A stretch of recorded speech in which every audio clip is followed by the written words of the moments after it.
Hola gente, ¿cómo están? Nuevo video del canal, video 25 de la serie de Linux desde cero. Si sos nuevo en el canal y es la primera vez que ves uno de mis videos, te comento que yo en mis videos me tomo el primer minuto, los primeros 2 minutos para contarle alguna cosita a la gente que viene desde hace tiempo, que no necesariamente está relacionada con el contenido del video. Así que si querés ir directamente a la parte educativa, por así decirlo, anda a la descripción del video y ahí salteate el primer capítulo, de que se llama Introducción, y ya arrancas directamente con el contenido. Y si no, si te querés quedar estos minutos y escuchar alguna curiosidad o algo que tenga para contarle yo a la gente, bienvenido seas. Bueno, dicho eso y aclarado, saludo a la gente que viene hace tiempo. Muchas gracias, la verdad que a pesar de que la frecuencia de publicación del canal bajó muchísimo por varios temitas que estuvieron pasando en mi vida, que bueno, los que me siguen en redes algo ya se han enterado, el apoyo no mermó ni un poco. Al contrario, creció, cada vez más suscriptores, cada vez más comentarios en los videos, cada vez más gente agradeciendo. Y la verdad que el agradecido soy yo, porque cuando arranqué con esto no esperaba tener el apoyo que he tenido, y quiero que sepan que cada comentario que dejan agradeciendo, diciendo que les sirvió, que les fue útil, es una motivación gigante para seguir generando contenido. Y generar contenido no es algo fácil, o sea, no es que sea difícil, pero requiere su esfuerzo, porque hay que pensar el tema del video, hay que buscar el material, hay que armar un guión, hay que preparar todo el material adaptado a lo que uno quiere decir, hay que buscar el hilo conductor para que sea entendible la idea, hay que sentarse a grabar, hay que editar, o sea, son muchas las cosas que hay que hacer y nada, requieren tiempo. Como saben los que vienen en el canal desde hace un buen rato, fui papá, ya mi hija en poquitos meses cumple 2 años. Antes de que naciera mi hija yo venía publicando un video por semana, pero bueno, después de que nació mi hija realmente se volvió imposible seguir con esa frecuencia. La verdad que es algo maravilloso, pero que consume mucha energía. Y a eso se le sumó que compramos con mi esposa una casa nueva, que es esta que están viendo acá. Si se fijan, el fondo es diferente al de todos los videos. Que sea una casa nueva hace que no tenga idea cómo va a salir el sonido, la iluminación y demás, porque es la primera vez que grabo acá. Esperemos que salga todo bien. Acá tengo, si se fijan, a Peppa Pig haciendo compañía en el video. Acá arriba me falta una lámpara, tengo el foco colgando, pero bueno, de a poco se irá terminando de acomodar la casa. No tengo aire tampoco y tuve que apagar el ventilador para que no meta ruido en el video, así que quiero que sepan que estoy haciendo el esfuerzo de morirme de calor para que tengan un audio de mejor calidad. ¿Qué más les quería contar? Bueno, nada, por ahí con lo de la casa yo hice una publicación en el canal de estudien Linux, aprendan y cómprense su casa, como si fuese muy fácil, y no es así. La verdad que es muy complicado tener casa propia, y para que nosotros podamos conseguir esta casa y comprarla se tuvieron que alinear miles de planetas, y fue uno de los motivos por los que estuve ausente tanto tiempo en el canal, porque fueron muchos meses muy complicados, de mucho estrés, de muchas cosas que podían salir mal y por suerte no salieron mal y se terminó dando todo. Pero bueno, no se crean que quizás en ese momento me superó la euforia de haber adquirido la casa hacía pocas horas o un día, no sé, hacía muy poquito cuando hice la publicación, pero no se crean que es como, ay sí, aprendo Linux en YouTube y salgo y me compro una casa. No es así. Es mucho más complejo, pero bueno, sí es importante, porque uno de todos esos planetas que se tuvieron que alinear para que hoy podamos tener con mi familia esta casa fue tener un trabajo estable, y tener un trabajo estable fue gracias a los conocimientos que tengo de Linux, así que nada, ayudó, contribuyó y mucho. Hecha esa aclaración, ahora sí paso a comunicarles que este video iba a ser el último de la serie. No lo va a ser, se va a sumar uno más. En realidad este es el que se suma, porque yo ya quería hacer el último video de la serie, pero me habló Sergio. Sergio es la persona que me enseñó Linux a mí hace muchos años, y que ofrece una mentoría gratuita para DevOps, para bueno, CRE y todo lo demás. y su requisito de ingreso, o sea, Sergio te da clases particulares y te enseña un montón de cosas muy complejas y muy útiles para la vida laboral, pero como requisito de ingreso a esa capacitación te pide que tengas visto toda esta serie de Linux desde cero. Y Sergio me dijo que estaba necesitando que los alumnos que le lleguen con algunos temitas de redes que yo no había incluido en mi plan original. Entonces dije, bueno, ¿cómo decirle que no a Sergio después de todo lo que me enseñó? Así que agregué este video con toda esa temática que Sergio necesita que sepan sus alumnos cuando le llegan. Y nada, este video es el penúltimo, va a ser largo, lo cual no es lo que más me gusta, hacer videos largos porque la gente abandona a mitad de camino, pero visto y considerando que estoy publicando cada mucho tiempo, nada, les dejo un video largo y así lo ven en cuotas, ya se fijan ustedes cómo lo ven, y tienen material para estar en el canal mientras yo preparo el siguiente video, que va a ser ese sí, el último de la serie. Lo de siempre, un poco por lo que les decía recién, del esfuerzo, tiempo y demás que conlleva hacer un video, les pido que si pueden dejar comentarios, un like o algo que ayude a que el video le vaya bien, me hacen un favor gigante y hacen que todo el esfuerzo no sea en vano. Dicho eso, vamos a arrancar con el video de hoy.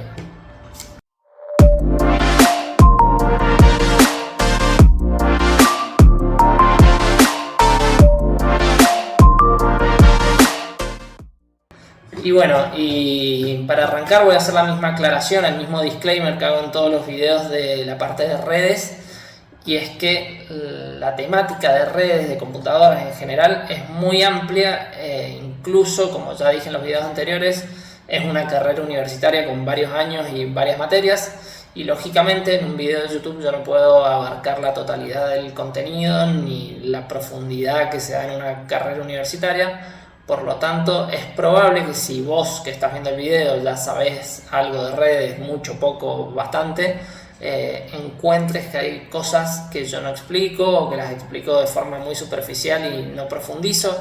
Bueno, el motivo es ese, el motivo es que el objetivo de estos videos de la serie donde hablo de redes es que ustedes se lleven los conceptos básicos explicados de la forma más simple posible, para que puedan entender cosas más generales que tocan alguna patita de redes, pero no puedo profundizar demasiado.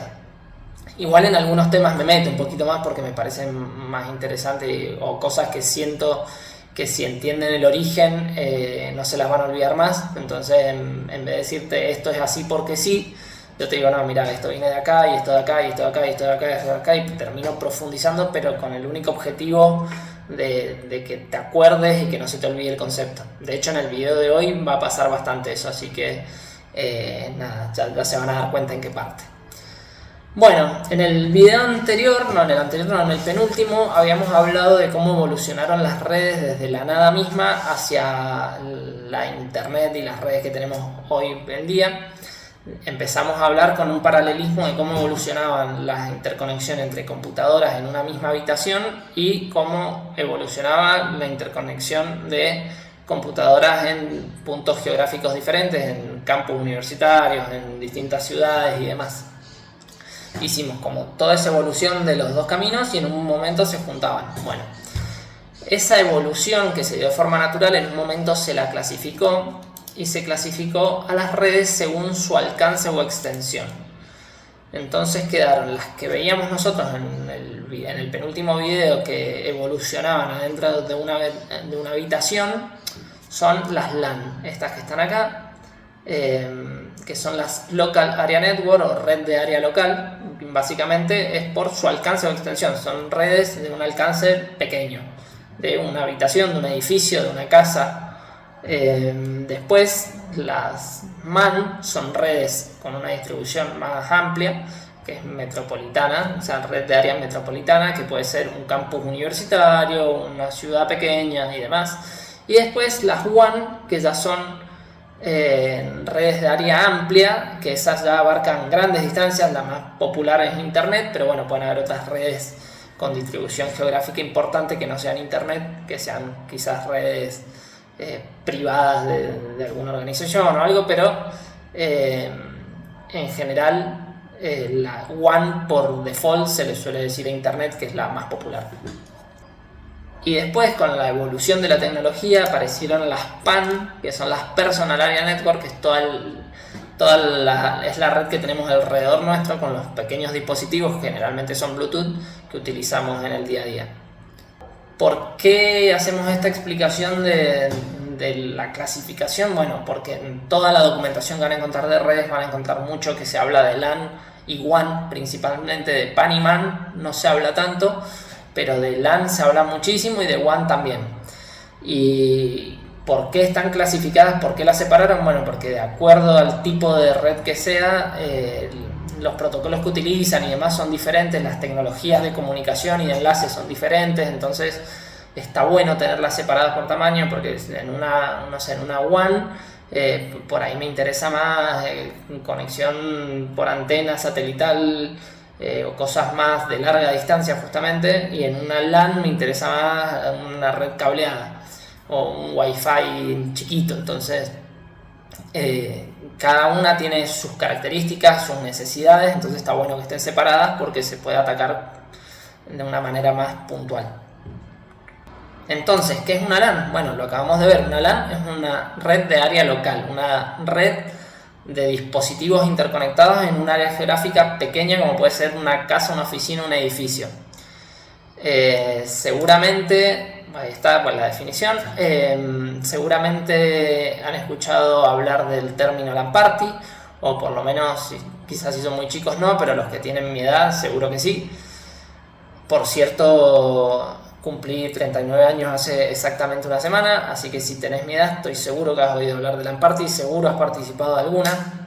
Las LAN Party eran estas reuniones donde se juntaban en una casa varios amigos con sus CPU, sus monitores, con todo, armaban una red local justamente, ahí la parte de LAN, y se ponían a jugar a Counter-Strike, Warcraft, Age of Empires o cualquier juego que estuviese de moda en ese momento.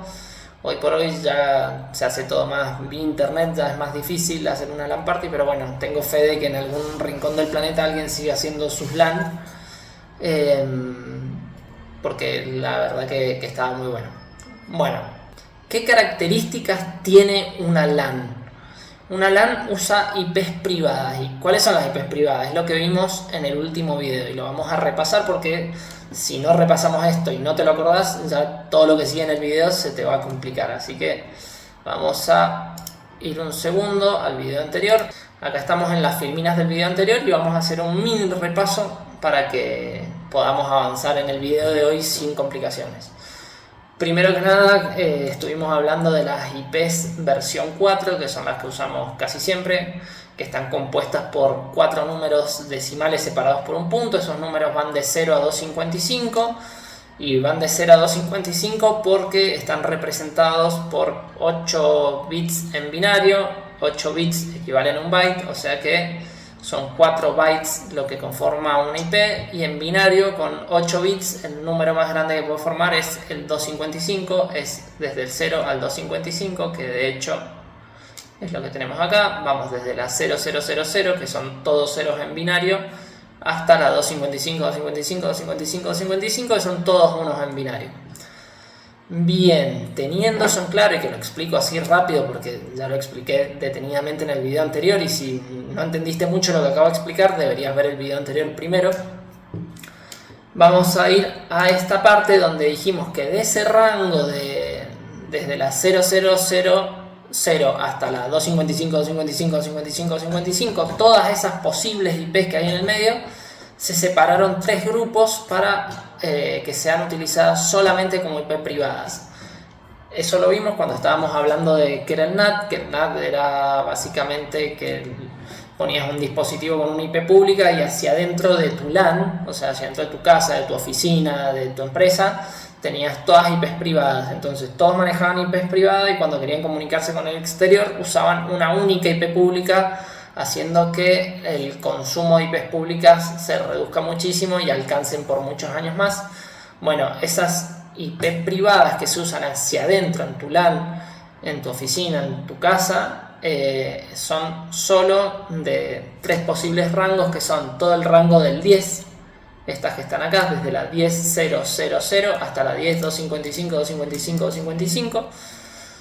Después este rango del 172.16.00 hasta el 172.31.255.255.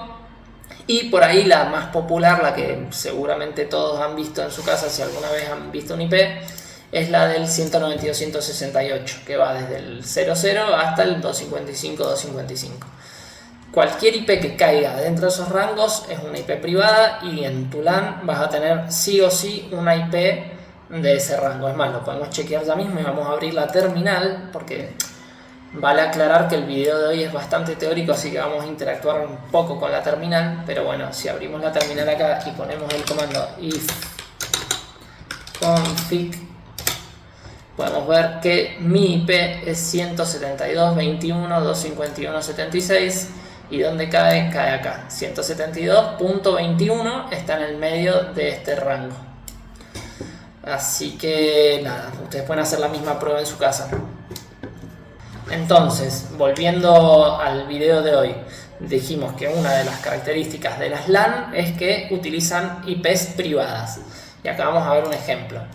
Acá tenemos una red local con un router inalámbrico que tiene una parte conectada por cable y una parte conectada por Wi-Fi, y donde vemos que el router tiene la IP 192.168.0.1, que está bien. 192.168 era uno de los rangos de IPs privadas. Después tenemos un celular con la 192.168.0.11, una notebook con la 0.12, un iPad con la 0.13.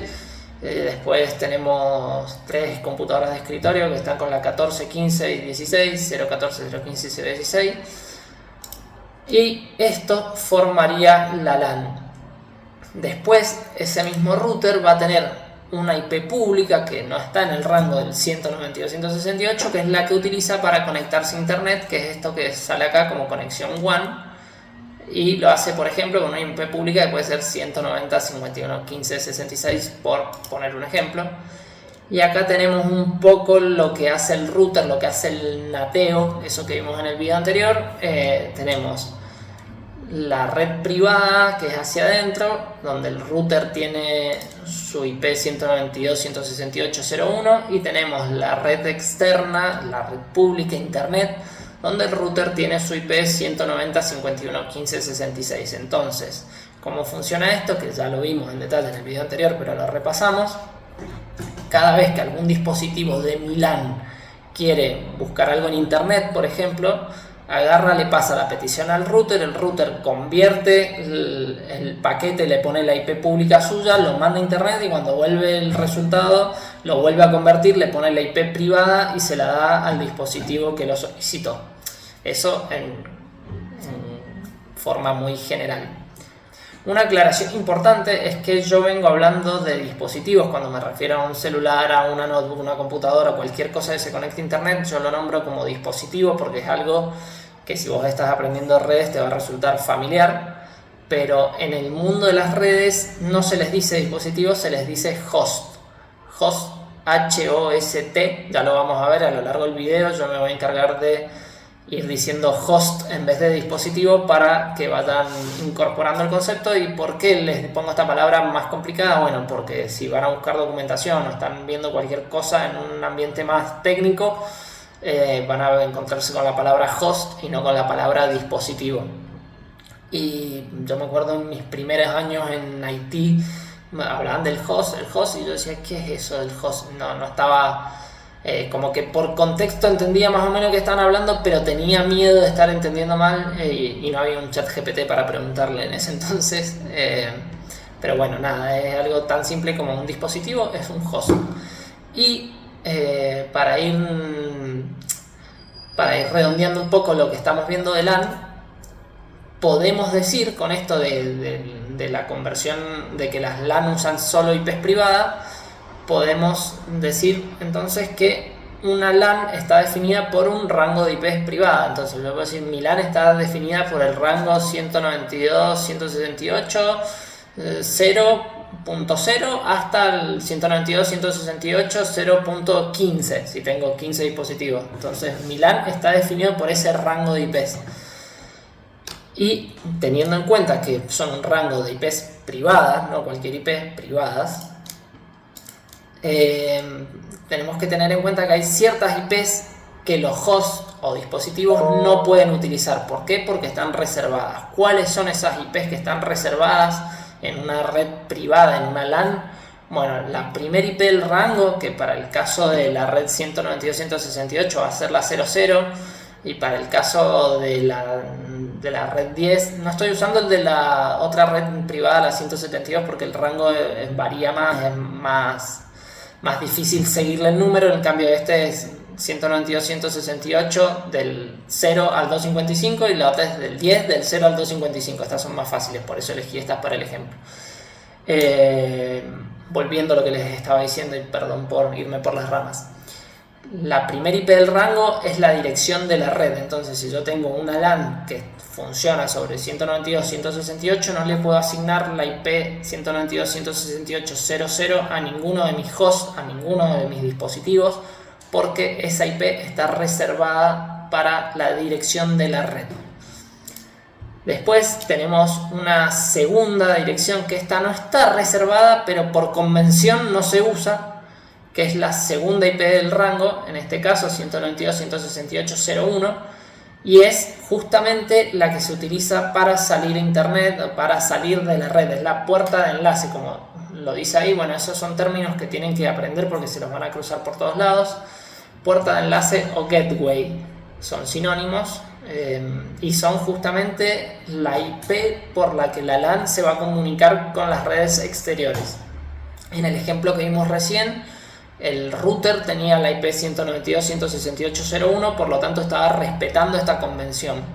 Y finalmente tenemos otra IP que está reservada, que es la última del rango, que puede, para el caso del 192.168 va a ser la 255.255, y para el caso de la red privada 10 va a ser la 255.255.255. Y esa IP es la IP de broadcast. Broadcast es una palabra que también se van a cruzar bastante si ven bibliografía de red. Si leen en español puede que lo vean como difusión en vez de broadcast. Y lo que hace esa IP es una IP muy importante y muy particular, que lo que hace es todo lo que le llega lo redirige a todos los dispositivos de la red. Hace como una tormenta de paquetes. O sea, recibe un paquete del dispositivo 1 y se lo reenvía a todos los dispositivos que están conectados a la red, excepción del que se lo mandó. O sea, al 1 no se lo vuelve a enviar, y tampoco se lo envía a la IP de broadcast, porque si no se volvería un bucle infinito de reenvío de cosas. O sea que hace a todos, excepción del emisor y excepción a la IP de broadcast. A todos los demás que tengan algo conectado, que haya un host, un dispositivo enchufado ahí, les envía el paquete. Entonces, mi host, mi dispositivo, mi celular, ¿puede tener cualquier IP del rango? Bueno, puede tener casi cualquier IP. Cualquier IP siempre y cuando no sea ni la primera ni la última, y si puede no ser la segunda, mucho mejor. Pero bueno, la segunda dijimos que era por convención, o sea que podrían usarla si quisieran, pero mejor que no. Entonces, el resto de IPs disponibles que están en el rango entre la primera y la última, las puede utilizar cualquier dispositivo. Ahí está la palabra host escrita, que les había dicho que la íbamos a usar. Y algo que te podés estar preguntando, o quizás no, es quién asigna las IPs de todo el rango a cada uno de los dispositivos, porque cuando vos te conectás a una red Wi-Fi o enchufás un cable de red a tu computadora, no te preguntan la computadora qué IP querés tener, y vos tampoco lo sabrías porque no sabes si estás en una red del rango 10, del rango 192.168, si la IP que le pondrías ya está ocupada por otro dispositivo. Entonces, ¿quién se encarga de la asignación de las IP? Bueno, de eso se encarga el DHCP. El DHCP puede venir incluido en el router, puede ser un servidor, puede ser una máquina, no importa, es un miembro de la red, un host de la red que tiene la capacidad de asignarles IPs privadas dentro del rango establecido a cada dispositivo que se va incorporando a la red. Y tiene en cuenta cosas como, por ejemplo, que no se repita la IP que está utilizando. ¿Por qué es importante que no se repitan? Bueno, fácil, es como poner dos casas en el mismo barrio con la misma dirección. Se arma un lío terrible cuando alguien les quiere enviar algo. Así que es importante que el DHCP esté funcionando y que sea único, porque si tenemos dos DHCP en la red es para problemas, porque los dos están asignando IP y haciendo lío. Así que eso es un término que se van a cruzar muchas veces cuando están configurando un router, cuando están en una oficina, bueno, se lo pueden, en ámbitos laborales seguro que lo van a ver. Entonces, y este es uno de los pedidos de Sergio, era que les explique qué es el DHCP. Claramente es mucho más complejo, pero bueno, ya con que se guarden en la cabeza que existe algo que se llama DHCP, que lo que hace es asignar IPs de forma dinámica a cada nuevo dispositivo, ya es suficiente. Ya con eso les alcanza para entender que es un DHCP. Después, si quieren profundizar, profundicen, pero ¿es obligatorio el DHCP? No, no es obligatorio. Yo puedo tener una red sin DHCP donde yo le asigne manualmente la IP a cada uno de los dispositivos, pero tiene sus pros y contras. Por ejemplo, en donde yo trabajo hay una red que tiene solo servidores, y los servidores no son tantos, en realidad sí son muchos, pero bueno, son manejables, digamos, y cada uno de esos servidores tiene definida una IP de forma manual. ¿Por qué tiene definida una IP manual? Y bueno, porque no quiero que cambie en el tiempo. En cambio, si hubiese un DHCP y el dispositivo se apaga y después cuando lo vuelvo a encender, capaz que el DHCP le asigna una IP diferente, y si había un programa que se conectaba automáticamente a ese servidor utilizando la IP y la IP cambió, ya no se conecta más. Igual sería un pésimo programa porque es una muy mala práctica conectarse poniendo una IP en el código del programa, pero bueno, existen programas mal hechos, y más de lo que uno creería. Entonces está bueno para prevenir ese tipo de situaciones de que un programa mal hecho deje de funcionar porque varió la IP de tu servidor. Se le asigna la IP de forma manual y listo, y te aseguras que no cambia en el tiempo. Pero tenés que tener vos los cuidados de no repetir una IP que ya está ocupada, de asegurarte de que esté dentro del rango y demás. Bueno, y vamos a profundizar un poquito más sobre el broadcast. Dijimos que el broadcast era cuando un paquete llega a la última IP del rango y se retransmite inmediatamente a todos los dispositivos que están conectados en la red.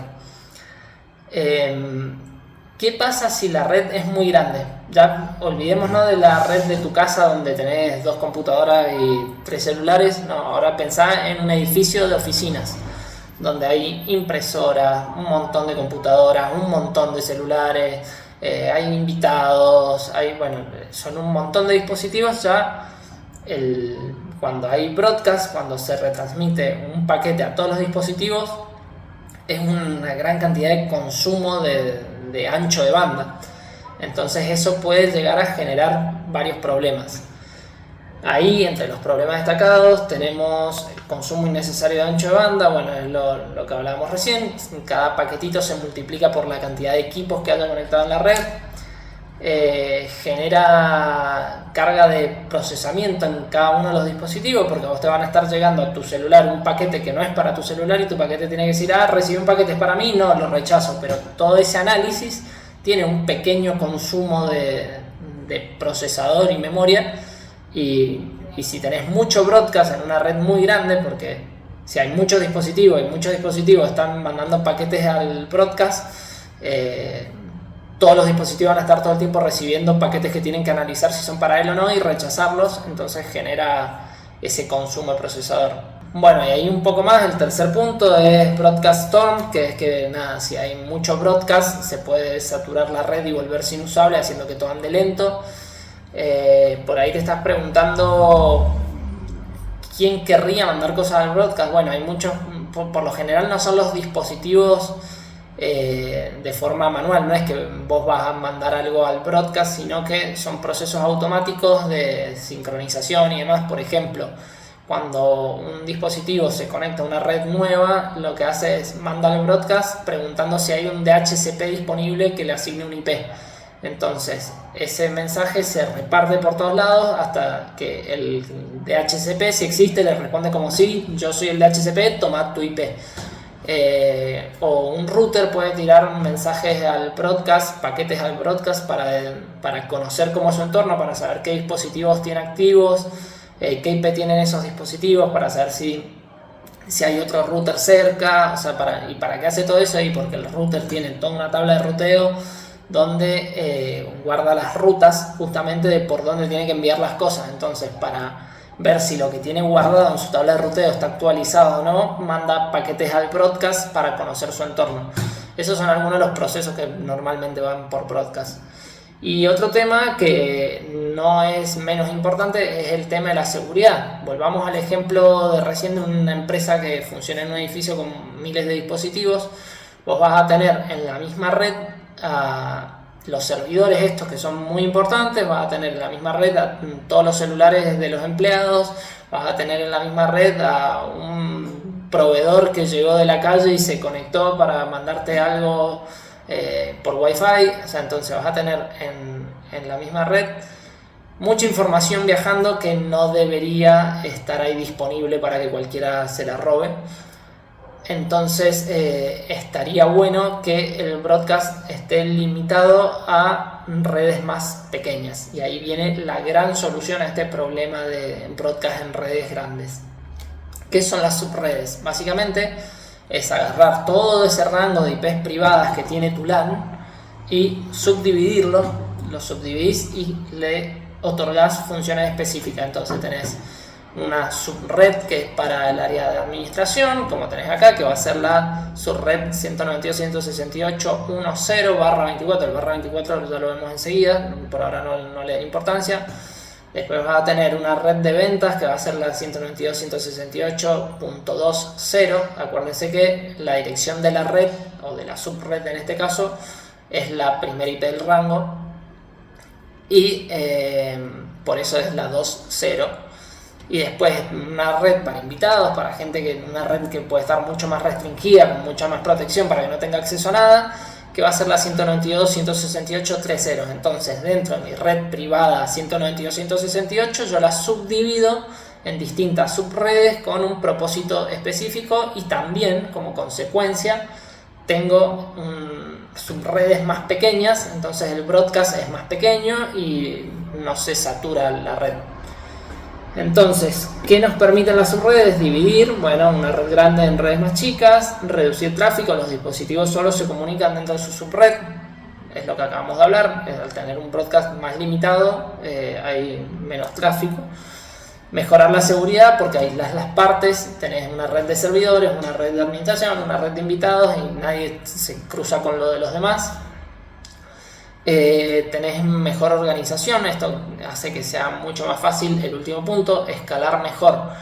¿Por qué? Porque si vos tenés todos los equipos enchufados en tu red privada y crecen en el tiempo, es un problema gigante. En cambio, si vos lo tenés así sectorizado y subdividido, crece en el tiempo de manera organizada y con un impacto mucho menor.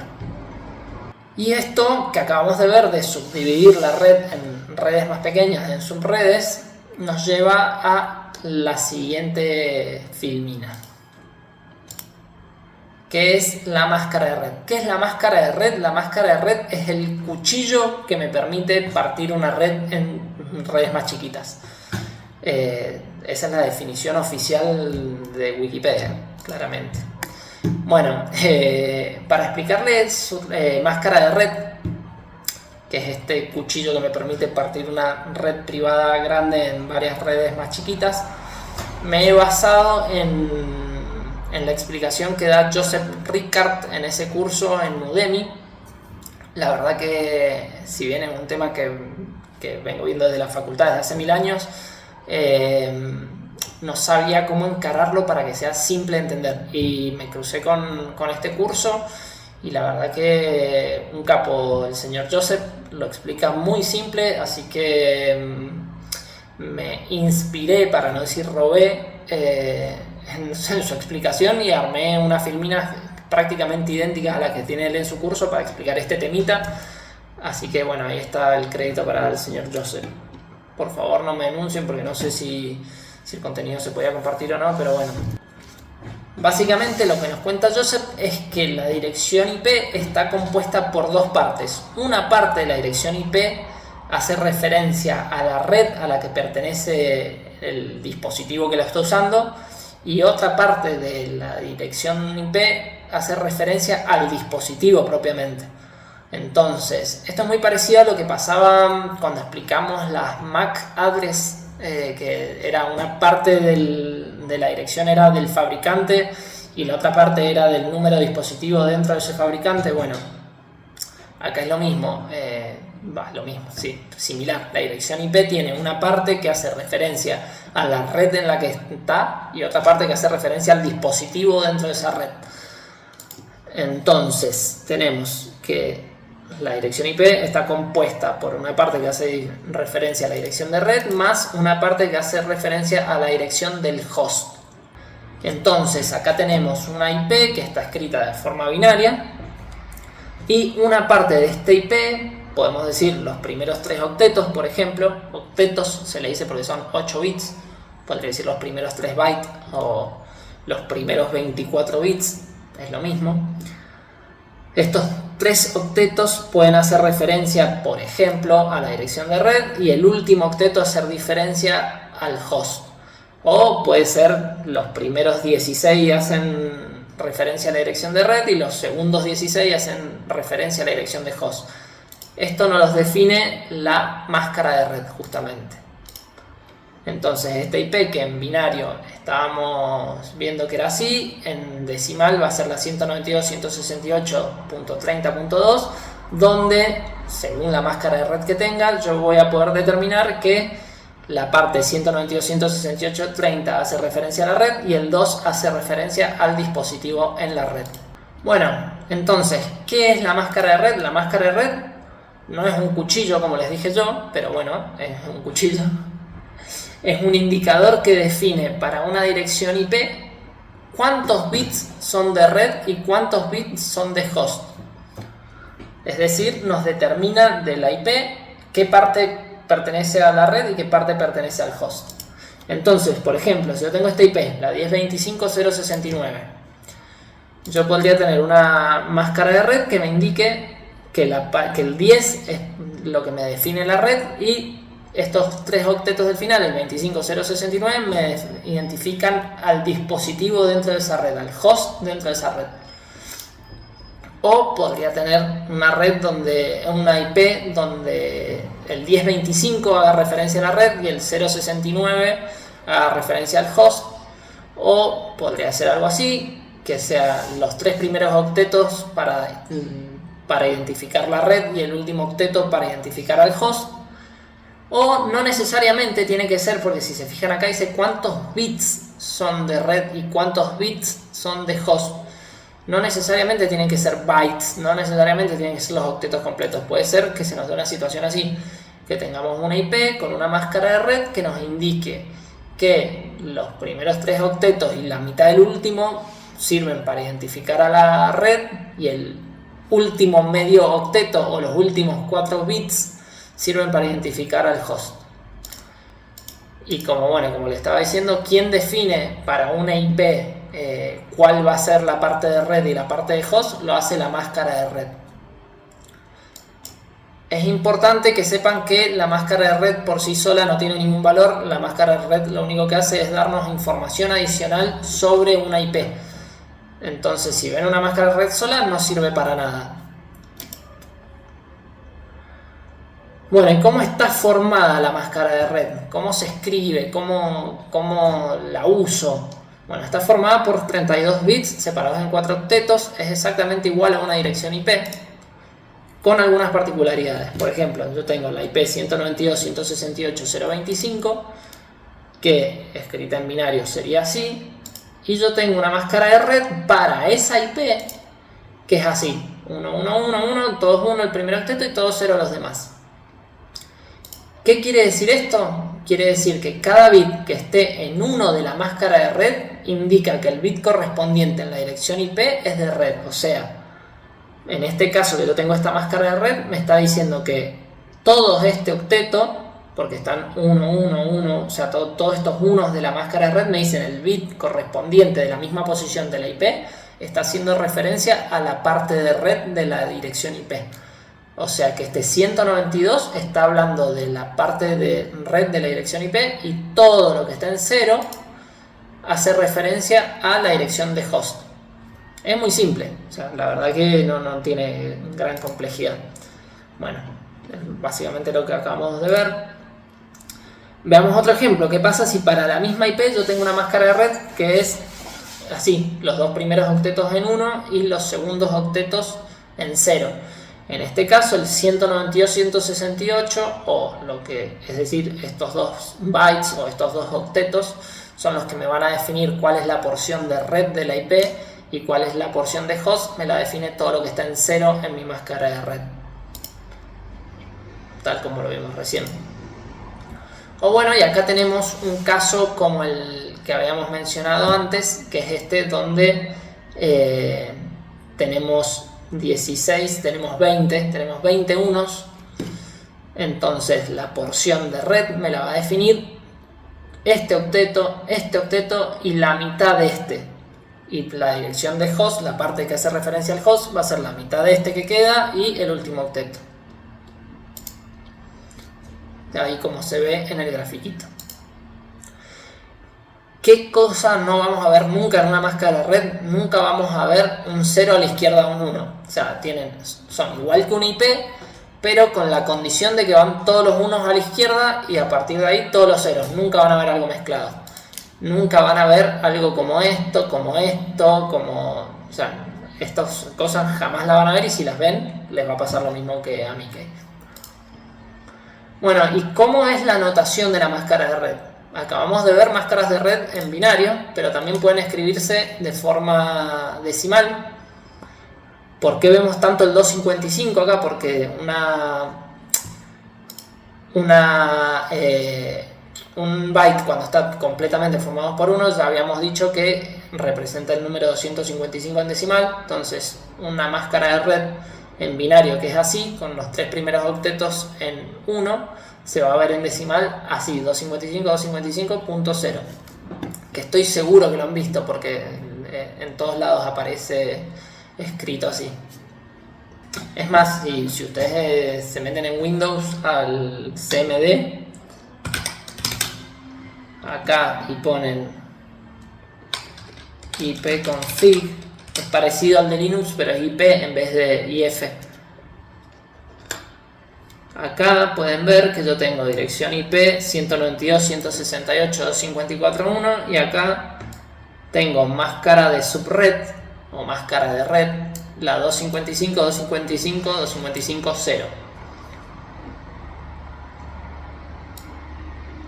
Ahí tienen un ejemplo de lugares donde van a ver esa notación.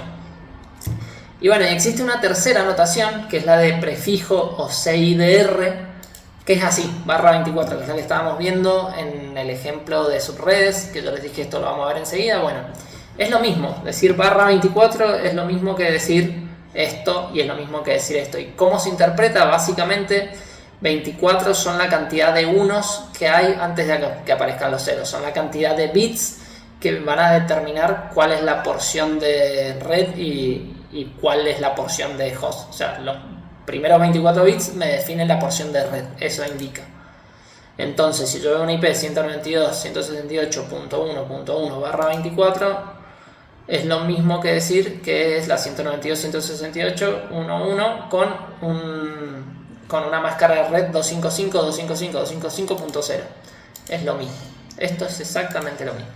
Y ese /24 es los números de bits en 1, lo que veíamos recién. Y bueno, veamos unos ejemplos ahora, para que vean cómo funciona esto del prefijo. Por ejemplo, si yo tengo una IP y al final dice /8, ¿qué representa esto en binario? Bueno, fácil, lo que dijimos recién, quiere decir que los primeros 8 bits de la máscara de red, que está compuesta de 32 bits, van a ser 1 y los últimos 24 van a ser 0. O sea, los primeros 8 en 1, todo lo demás en 0. Y en decimal, ¿cómo sería? Simple, 255 por esto, .0.0.0. Muy bien, veamos otro caso, /16, es lo mismo, pero los primeros 16 van a estar en 1 y los últimos 16 en 0, y como va a ser en decimal, va a ser la 255.255.0.0. /24 es la que habíamos visto recién, sigue la misma lógica, los primeros 3 octetos en 1, o sea, los primeros 24 bits en 1 y el último en 0. 255, 255, 255, 0. Hasta ahí todo muy bien. Pero ¿qué pasa si nos encontramos con direcciones que no son múltiplos de 8? Por ejemplo, un barra 26. En binario es muy simple. Los primeros 24 van en 1 y del último octeto tomo los dos primeros, listo, 26. ¿Por qué los dos primeros y no los dos del medio o los dos del final? Porque dijimos que las máscaras de red siempre tienen todos los unos a la izquierda y todos los ceros a la derecha. Entonces ahí esto en decimal es el 255, 255, 255.192. ¿Y de dónde sale ese 192? Bueno, es muy simple. ¿Dónde sale? Sale de convertir este número binario, el 1, 1 y 6 ceros, a decimal. ¿Y cómo lo puedo convertir yo a mano en mi mente si no sé binario, si no soy una computadora que sabe binario? Hay un proceso para hacerlo, es bastante simple. Por ahí la primera vez se te puede hacer un poco de lío, pero yo te lo voy a explicar porque si te cruzas en algún lado con un barra 26 estará bueno que veas de dónde sale eso y que lo puedas convertir vos. Es así esto. Estas son 8 posiciones, de la posición 0 a la posición 7, dándole desde el 0 es la que menos vale porque está más a la derecha, y esto, como en cualquier número, el número de la izquierda vale más, entonces la posición 7 es la que más vale.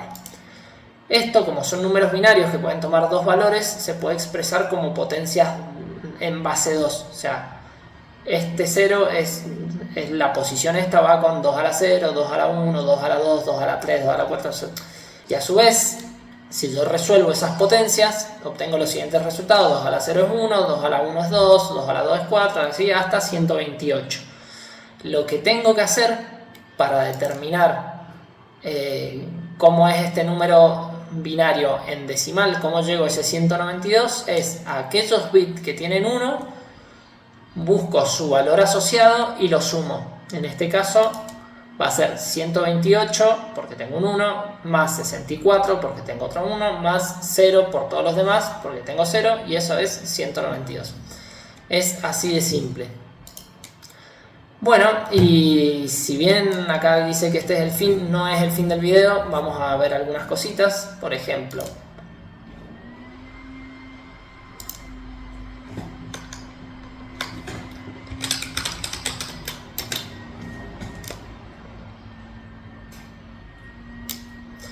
acá con el comando ifconfig yo puedo ver mi PB4, que es esta, la 172.21.251.76. Es una IP privada que está dentro del rango 172.16 que arrancaba.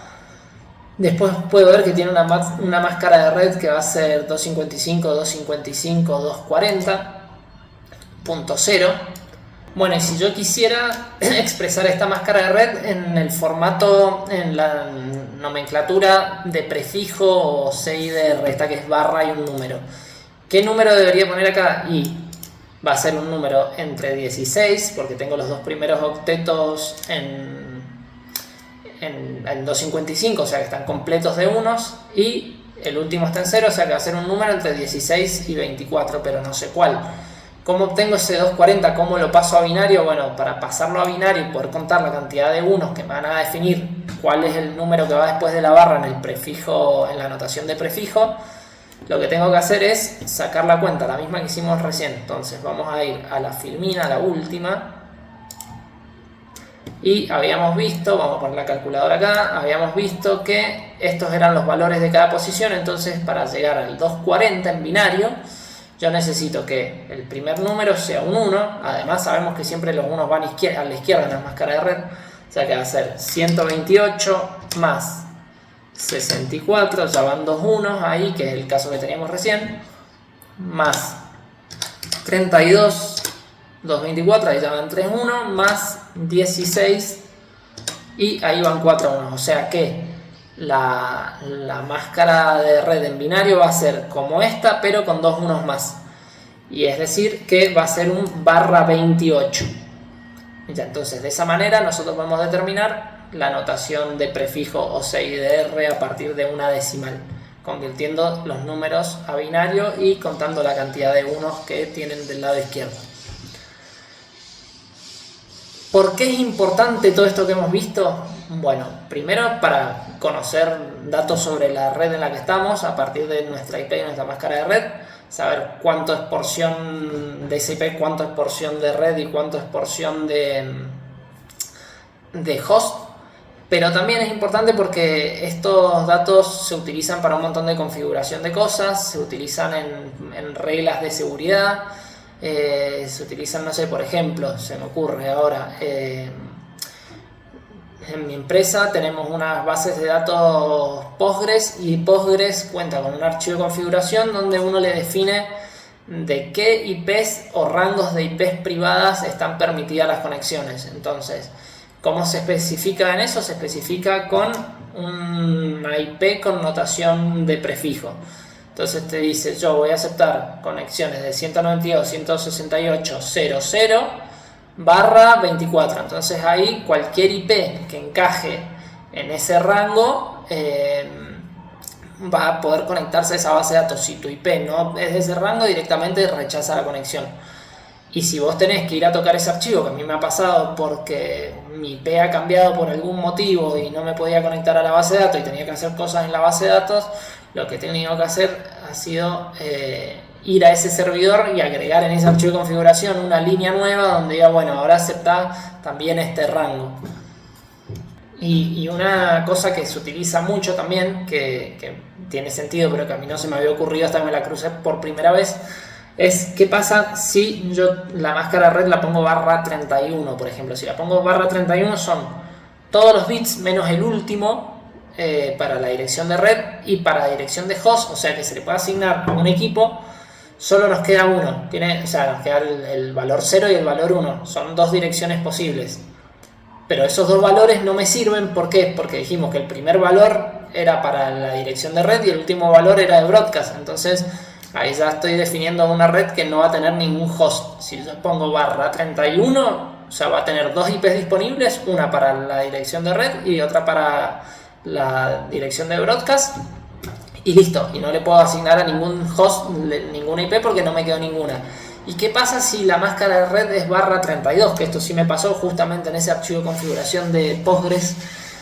Si vos pones /32, lo que estás diciendo es básicamente que son todos unos en la máscara de red, que no hay, es todo porción de red, no tiene porción de host, pero eso representa una única IP y lo que se hace, o sea, eso se utiliza para hacer referencia, si bien es todo porción de red, se utiliza para hacer referencia a un único dispositivo.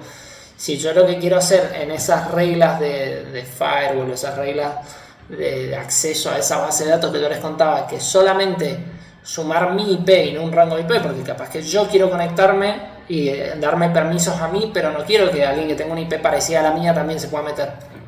Lo que hago es poner mi IP /32 y lo que le estoy diciendo es como es esta IP única, no hay rango, no es un rango sino es una IP fija. Eso se utiliza así, por lo cual es bueno que lo sepan. Y en este momento no se me ocurren otros ejemplos, pero créanme que se lo van a cruzar por todos lados. También ¿saben dónde lo pueden ver? Cuando están configurando un router, van a ver las máscaras de red y todo este tipo de datos que hemos visto hoy. Así que bueno, gente, espero que estén contentos de que volvieron los videos. Espero filmar el último pronto, no les digo en días, pero más pronto que lo que me demoré en sacar este. Otra vez les agradezco por el acompañamiento, les agradezco por estar. Y como siempre les pido, suscríbanse al canal si quieren dejen like, si quieren ayudarme, o sea por ahí si no les gustó el video pero quieren darme una mano porque son buena gente, comenten, suscríbanse, dejen likes. Y si quieren saber un poco más de mi vida pueden ver Twitter, ahí está mi Twitter, que comparto de todo un poco, no solo temas informáticos. Así que bueno, gente, nada, eso, estoy muy feliz de haber vuelto a grabar, estoy muy contento de retomar esta actividad y espero que estén todos muy bien y nos vemos en el próximo video. Chau, chau.